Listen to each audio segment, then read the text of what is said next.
প্রিয় সাংবাদিক বন্ধুরা, আপনারা হয়তো নোটিস করেছেন কিছুদিন যাবৎ সোশ্যাল মিডিয়া একটি ব্যাপার খুব ঘুরপাক খাচ্ছিল ভোটের কিছু অনিয়ম নিয়ে।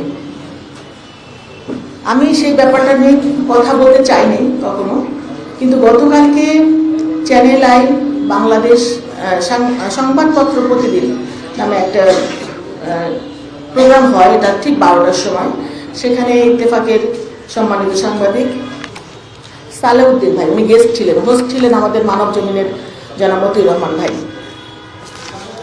তিনি কিছু কথা বলেছেন। তিনি বলেছিলেন যে সিদ্ধেশ্বরী বয়েজ স্কুলের যে ঘটনাটা কেন্দ্র করে যে সোশ্যাল মিডিয়ায় যে খবরগুলো এসেছে সেটা নিয়ে তিনি বলতে চাচ্ছিলেন যে ওখানে আমি গিয়েছি, ওটা বৈধ ছিল, কারণ আমি নির্বাচনের যে প্রার্থী মির্জা আব্বাসের প্রধান নির্বাচনী এজেন্ট, সেজন্য আমি প্রার্থী যেটা করতে পারি, যে জায়গায় যেতে পারে সেই এক্সেসগুলো আমারও আছে, সেই জন্য আমি যেতেই পারি। এটা আমার যাওয়াটা সঠিক ছিল এবং আমি যে তাদেরকে চার্জ করছি সেটাও সঠিক ছিল। কিন্তু তারপরে তিনি যেটা বলেছেন যে আমি যাওয়ার পরে যে অবৈধ ভোটগুলোকে বৈধ করানো হয়েছে সেটা নিয়ে নাকি মামুনুল হক সাহেব বলেছেন যে তার আসলেও বৈধ করা দরকার, সেটার পক্ষে উনি কথা বলেছেন। তো আমি আসলে সেই জিনিসটা ক্লিয়ার করার জন্য আজকে আপনাদেরকে ডেকেছি। আমি 12 তারিখে 5:30-6টার দিকে আমি জানতে পারলাম সিদ্ধেশ্বরী বয়েজ স্কুল থেকে আমাদের পোলিং এজেন্টরা ভিতর থেকে বারবার আমাকে নক করছিল, এখানে অনিয়ম হচ্ছে, অনেক অনিয়ম হচ্ছে, একটু পারলে এখানে আসেন।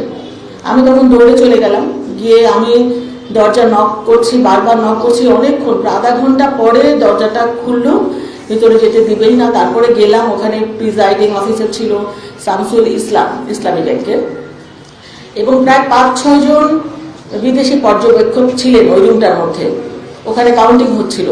তখন আমাদের যে ধানের শীষের এজেন্ট তারা বলছিল যে এখানে 25 থেকে 27টা ভোটকে তারা বাতিল করে দিয়েছে, যে ভোটটা ওই যে গ্যাপ সাদা জায়গাটা সিল মেরেছে জন্য সেগুলোকে বাতিল করে দিয়েছে। কিন্তু আমি রওনা হওয়ার আগে জানতে পেরেছিলাম যে নির্বাচন কমিশন থেকে ওই ভোটগুলোকে বৈধ করার জন্য রিকোয়েস্ট করা হয়েছে।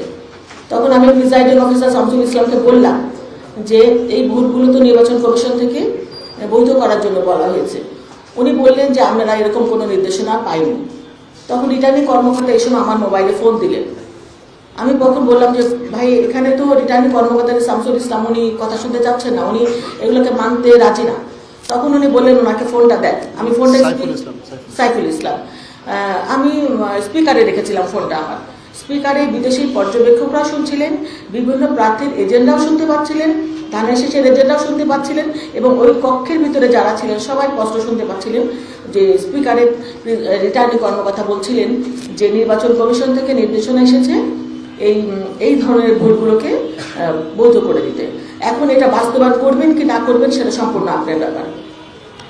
তারপর উনি ফোনটা রেখে দিলেন। সেই শামসুল ইসলাম বললেন যে আমি এটা মানতে রাজি না। আমি বললাম আপনি কেন মানবেন না? বললাম আমি নির্বাচন, আমার সাথে সরাসরি কথা হয়নি, কারণ আমার উপরে একজন কর্মকর্তা আছেন ম্যাজিস্ট্রেট, তিনি আসুক, তারপরে আমরা ডিসিশন নেব। তা আমি বললাম সেই ম্যাজিস্ট্রেটকে কল করেন। উনি অনেকবার কল করে বলে আসছেন। তারপর অনেকক্ষণ পরে সেই একজন মহিলা আসলেন ম্যাজিস্ট্রেট। উনি এসে, ওনার নামটা আমার ঠিক খেয়াল নেই, সাম আফরোজা হবে, উনি এসে বললেন যে না, এই ভোটগুলো সব বৈধ হবে, বৈধ করে দেন। কিন্তু তারপরে ওই শামসুল ইসলাম কিন্তু বললেন যে না, এই ভোট, উনি ওনার সাথে তর্কাতর্কি করলেন, মানে বললেন যে বৈধ হবে না। কিছুক্ষণ পরে ওই ম্যাজিস্ট্রেট তখন বললেন যে আমার আরেকটা জায়গায় একটা অনিয়ম হচ্ছে, আমি ওখানে একটু চলে যাই। তখন আমি বললাম যে আপনি এই জিনিসটা মানে সলিউশন না করে আপনি চলে যাচ্ছেন, তাহলে এটা কি হবে? তখন উনি বললেন যে আমি কিছুক্ষণ পরে আবার আসছি। তখন উনি চলে গেলেন আর আসলেন। তখন আমি প্রিজাইডিং অফিসারকে বললাম যে আপনি এখন কি ডিসিশন নেবেন? উনি বললেন যে না, আমি একদম সিএসি বা সচিবের সাথে কথা না বলে আমি কোনো কাজ করবো না, মানে উনি কারো কথা শুনতে রাজি না। তো ওখানে আমি তো প্রায় আধা ঘন্টার উপরে ছিলাম হয়তো। তখন আমাদের ছেলেপেলেরা যারা পোলিং এজেন্ট ছিল তারা বলছিল যে এখানে অনেক ভোটের ব্যবধানে আমরা এগিয়ে আছি, আর এই ভোটগুলো দিবে কি দেবে। উনি মানে আমার সাথে তর্কাতর্কি হচ্ছিল যে আমি বলছিলাম যে আপনি যেটা লিগাল সেটা করেন, যেটা আপনাদের নির্দেশনা সেটা আপনারা মানে, উনি মানবে না। যখন মানবে না আমি চলে এসেছি। ওখানে কিন্তু একটা ভোটও ওরা বৈধ করে নাই, 25 থেকে 27টা ভোট। এবং আমার কাছে তারপরে 7:30-8টার দিকে ফোন আসছিল আমাদের পোলিং এজেন্টদের যে আমাদেরকে এখন জোর করে বের করে দিচ্ছে, লাইট অফ করে দিয়েছে, সিগনেচার নিয়ে নিয়েছে, আমাদের এখন আর কিছু করার নাই।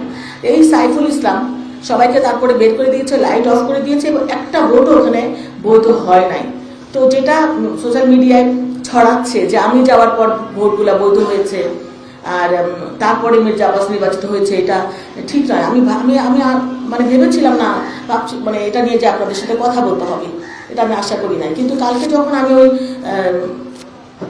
চ্যানেল আই নিউজটা আমি মানে সংবাদপত্রে ওনার কথা যখন শুনলাম,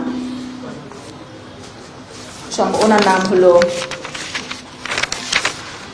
ইত্তেফাকের সাংবাদিক সালেউদ্দিন ভাই, উনি বলছিলেন যে আমি গিয়েছি এবং আমি যাওয়ার পরে ভোটগুলো বৈধ হয়েছে, তাহলে অন্য জায়গায় ভোট কেন বৈধ হবে না, এবং গিয়েছে এটা রাইট আছে, এটা উনি বলছিলেন যে উনি গিয়েছে, ওনার ওটাও ঠিক আছে এবং ভোটগুলো বৈধ হওয়া দরকার, এটাও ঠিক আছে। তো কথা হচ্ছে যে এখানে যদি বৈধ হয় তাহলে ওখানে হবে না কেন? তো ভাই আমি যেটা বলতে চাচ্ছি, কোনো ভোটই ওখানে বৈধ করে নাই।